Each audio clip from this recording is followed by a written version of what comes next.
When Spanish ships landed in Mexico in 1519, the mighty Aztec Empire was at the height of its power.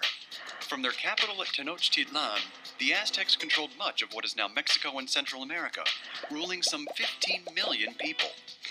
Aztec palaces were as vast and sophisticated as any of those in Europe, and their temples rivaled the Egyptian pyramids. But within just 2 years, the mighty Aztec Empire crumbled, and Tenochtitlan lay in ruins after a brutal siege led by Spanish conquistador Hernán Cortés. No great ancient civilization ever fell so far, so fast. What happened to the Aztecs? For one thing, they had too many enemies. For years, the Aztecs used brutal force against neighboring tribes and city-states, forcing them to pay costly tributes and hand over victims for the human sacrifices central to the Aztec religion.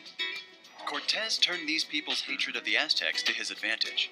Spanish invaders also had superior weapons, plus guns, trained horses and dogs, and fully loaded warships that allowed them to overcome the Aztecs' greater numbers. Ineffective leadership also played a role in the fall of the Aztecs. Their emperor, Montezuma, believed Cortés might be the bearded Aztec god who was prophesied to conquer his people and bring universal peace. Unsure how to confront the Spanish leader, he was captured in 1520 and was later killed, possibly by his own people. His brother Cuitlahuac took over, leading an army that drove the Spaniards from Tenochtitlan. But the Aztecs then confronted another powerful enemy, smallpox. Brought aboard Spanish ships, the disease decimated the Aztec population, killing the new emperor and thousands of others.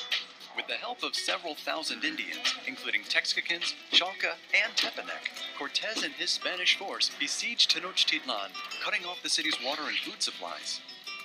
Despite a fierce resistance, the Aztec city fell on August 13, 1521. More than 200,000 people died in the struggle. With the Aztec Empire effectively destroyed, Cortés became governor and captain general of New Spain in 1522. Under Spanish rule, Mexico City rose from the ruins of Tenochtitlan, and Christianity spread throughout the region, replacing the temples and traditions of a once great ancient civilization.